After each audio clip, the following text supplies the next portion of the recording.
Minsan ang bigat ng mundo ay tila mas mabigat kaysa sa kaya nating dalhin.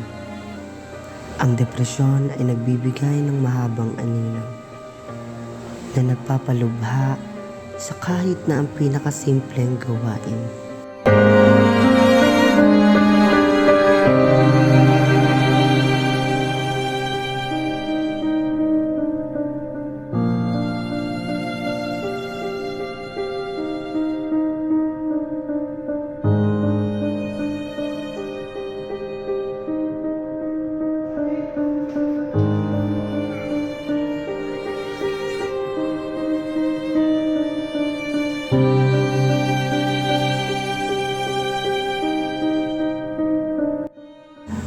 Ang depresyon ay isang tunay na sakit at okay lang na humingi ng tulong.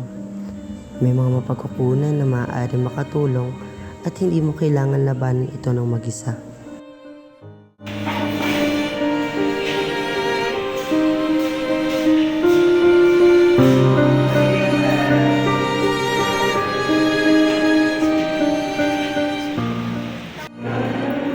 Hello!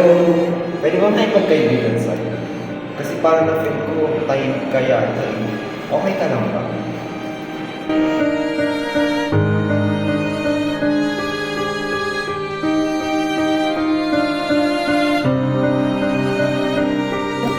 Hindi ka na naman pumasok kahapon.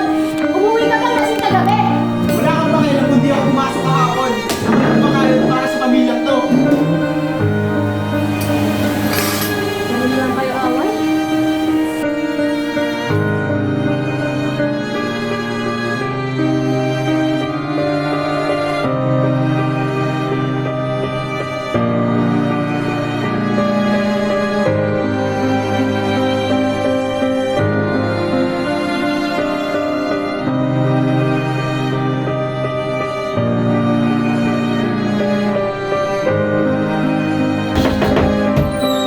Ano?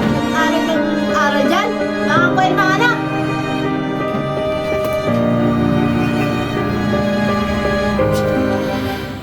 Basagin natin ang katahimikan tungkol sa kalusugan ng isip.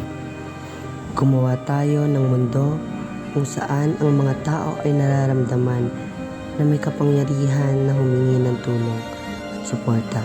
Sama-sama makakagawa tayo ng pagbabago.